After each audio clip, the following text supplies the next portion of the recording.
Hi, it's another video. That's right, with yours truly. You may have noticed a bit of a change up above here where you have the name Jared Garrett author, but now it's also got Jerry Ironspear author. Let me explain what's going on there. I'll do a live stream next week to kind of dig into this some more, so feel free to tune in at that point to ask me some questions. But I've been getting some information and working with a couple of author friends who are pretty smart about the author business. And, short of just straight up writing the market, which is something I don't know that I have in me, I have been reliably informed that while it's good that I'm an eclectic author, it's hard to market eclectic author. In fact, it's very near impossible to really make any headway. So I got the advice to make a pen name and divide out my kind of major genres. My major genres being contemporary fiction, which is my Finding Home series, and my science fiction and fantasy series. Anyway, that's of course the Beat and Push series for my science fiction, and the Guide and the Sword trilogy for my fantasy, as well as the Seer for my fantasy, and more series coming out too in the relatively nearish future. So yeah, the advice was make a pen name, and so I did. It took me about a week to figure out what I thought would be a good pen name. Let me break down the pen name for you. It's Jerry Ironspear. It's not Gary, it's Jerry. People who want to give me a hard time will probably call me Gary, and I don't care. When I was a kid, Jared was not a very common name, and people called me Gerald, Gerard, Jerry. In fact, my students in Taiwan called me Jerry. It's weird in their native language to have a Jared, but anyway, they were great. But I grew up being called all kinds of different things, so I thought, you know what, why not just go all the way in on that and just say Jerry. And Ironspear. Iron is related to my to a former moniker I had for a lot of the stuff I did online before I decided to stop being anonymous online. But it's still associated with me. I used to be called Iron Teacher. Also, I think Ivan Drago in Rocky 4 calls Rocky a man of iron, and that's aspirational for me. Let's go. So iron it is. And spear, Garrett just means with a mighty spear. So I figured spear makes sense. Plus, I'm trying to make it resonant for science fiction and fantasy, for the speculative area. And so maybe it's too on the nose, but I really don't care. I'm happy with the name, Jerry Ironspear. So I'm currently working on a website. I used to know how to make a website. Things have moved past what I used to know. So I'm trying to figure it out.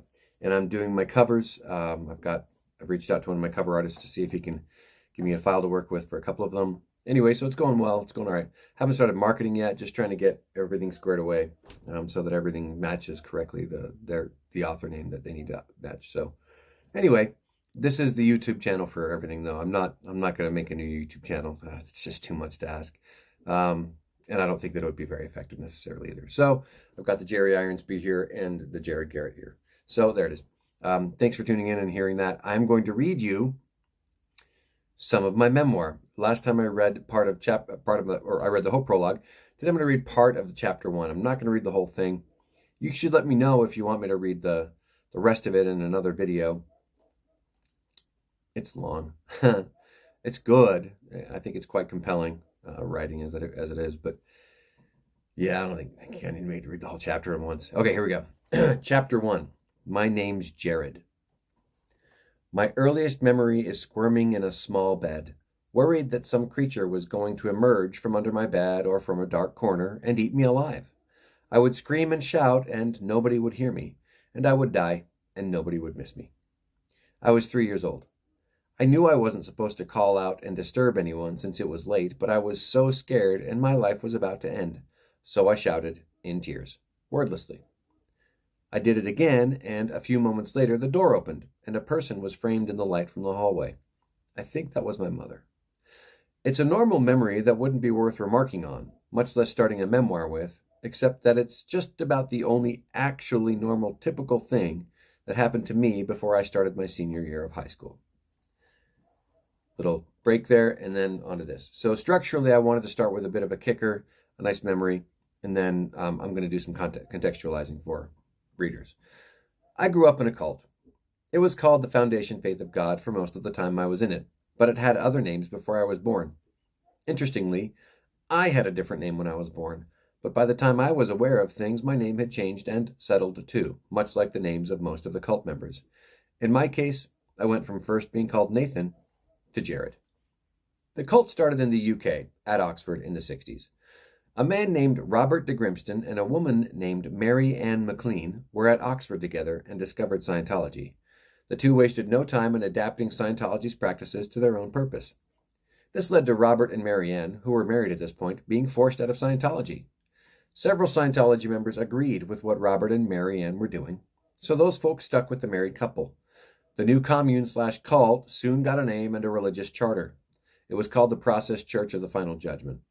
As all cults do, this one wanted to make a splash, so they adopted the wearing of heavy black cloaks with red lining, heavy goat's head and iron cross necklaces, and rituals using incense and oil and other standard cult items. Obviously, incense and oil aren't just cult items. You got incense and plenty of churches and oil too.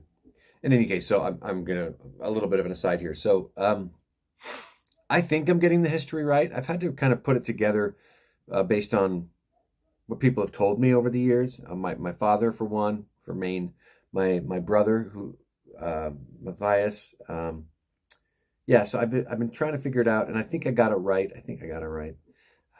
You can Google Mary Ann. It's Mary, one word, Ann with an E, and with an E. Ooh, that show. McLean, Maclean. You can Google her. Somewhat of a notorious character, as it turns out. Okay. Their doctrine was a mishmash of biblical Christianity, paganism, Anglicanism, and all kinds of New Age stuff. The process's logo was 4 P's radiating from a center where the round of the P overlapped. The logo strongly resembled a swastika, which was certainly intentional. De Grimston and McLean wanted attention and knew how to get it.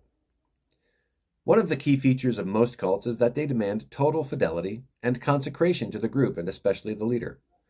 Now, a lot of religions do that too, but cults are a little different, right?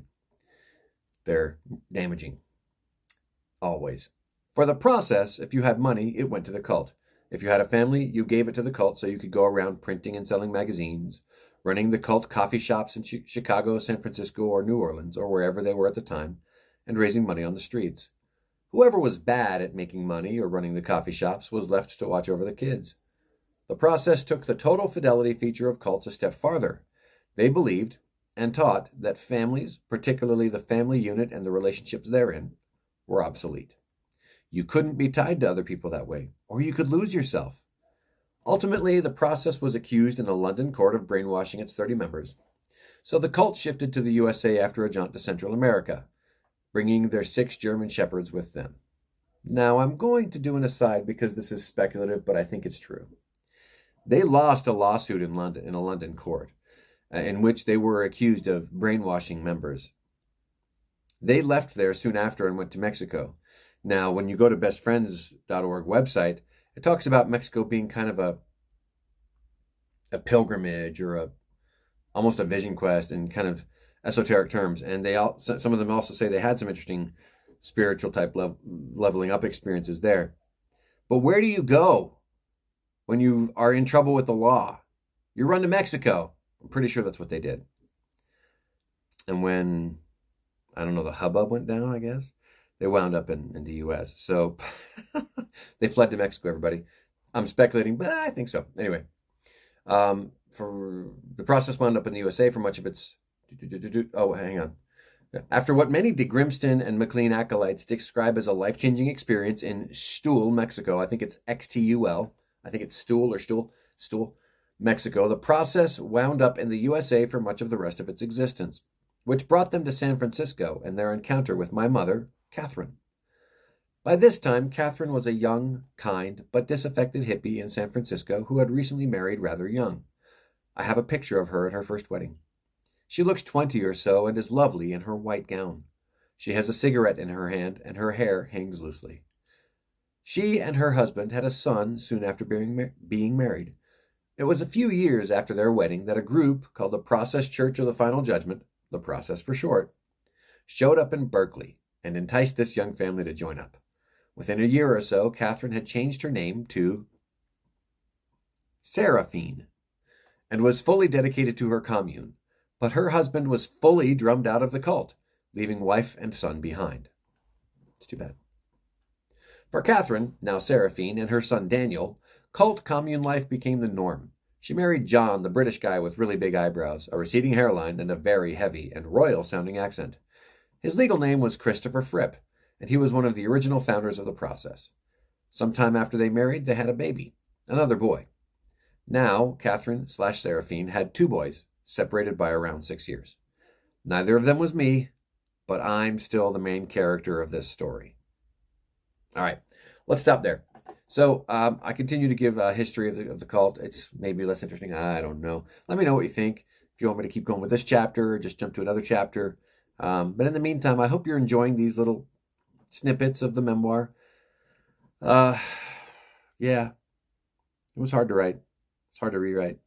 It's hard. I mean, I feel like the writing is actually pretty good, except for that so many agents, over 130 agents, have passed on it, So it's hard for me to not think that it's bad writing, or not bad writing, just mediocre writing.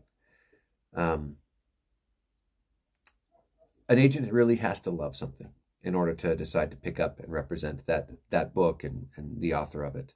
They have to really love it, or be really, really excited about it at minimum. So I haven't had that happen yet. I'm not sure why. Maybe it's my POV, the way I write. Maybe it's my voice. Maybe it's the writing. I'm not going to change the truth, the true voice that really finally I found here in the writing process of this memoir. So maybe it'll never be published by a traditional publisher. We'll see. I have one more agent that I've tried, who has asked to see the whole thing. So I will send her the whole thing. I'm not very optimistic, but that's okay. I'll self-publish it if I need to. I do need to have some professional memoir editor or writer read it and see if I'm just missing the boat on something. I want it to be great. I want people to read my story and love what they read and also have their own life be improved by it. I think that that's possible. There's a lot I took out of this whole life, growing up the way I did, and it's really helped me in my life today, learning from the terrible stuff that happened earlier. So I just feel like maybe other people could benefit from it. So anyway, thanks for tuning in. I hope you have a great rest of your day, evening, whatever time it is for you. Please tell your friends to subscribe. Please, you subscribe. I'm really hoping to monetize this channel by the end of the year. It's way too late for that. But yeah, by the end of this year, please. My goodness, yes. I'm really trying to monetize this. My books are getting a lot of views on this channel, but I can't monetize until I have 1,000 subscribers. So any help you can give, I appreciate. Thanks for all that you're doing, and thank you for making a difference in the world, however you're doing it. I'll talk to you on the next video.